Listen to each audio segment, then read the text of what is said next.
வணக்கம். சேலம் மாவட்டம் வாழப்பாடி வட்டம் வெள்ளாளகுண்டம் கிராமத்தில் உள்ள செல்லியம்மன் கோயில் அருகே தேசிய நெடுஞ்சாலையில் பாக்கு கழிவுகளை கொட்டியுள்ளார்கள். அதன்படி பார்த்தீர்கள் தீ வைத்துள்ளார்கள். இதனால் தேசிய நெடுஞ்சாலையில் செல்ல முடியாத சூழ்நிலை உள்ளது. புகை மூட்டமாக இருப்பதால் உயிரிழப்பு ஏற்படும் அபாயம் உள்ளது. மேலும் இது வாகன ஓட்டிகளிடையே ஆக்சிடெண்ட் ஆகும் நிலையும் ஏற்பட்டுள்ளதால் இதை துரிதமாக கவனத்தில் கொண்டு உடனடியாக இதன் மீது நடவடிக்கை எடுக்குமாறு கேட்டுக்கொள்ளப்படுகிறது. மேலும் இது பாக்கு கழிவுகள்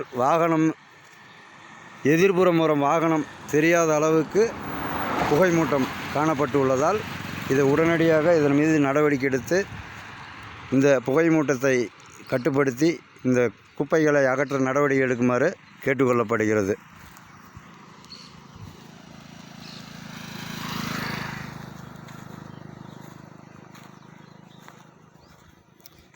இது வெள்ளாளகுண்டம் வேப்பலப்பட்டி செல்லும் தேசிய நெடுஞ்சாலையில் இது போன்ற கழிவுகளை கொட்டியுள்ளார்கள்.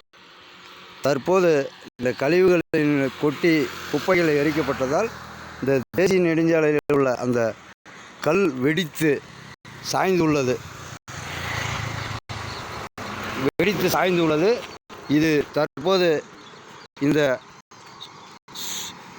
வெப்பமானது அதிகமாகும் பட்சத்தில் பாலமே வெடிப்பு விழும் அபாயம் உள்ளதால் வெடிப்பு விழும். மேலும் இது வழியாக வாகனம் செல்லும்போது வாகனம் அந்த வெடிப்பில் இறங்கி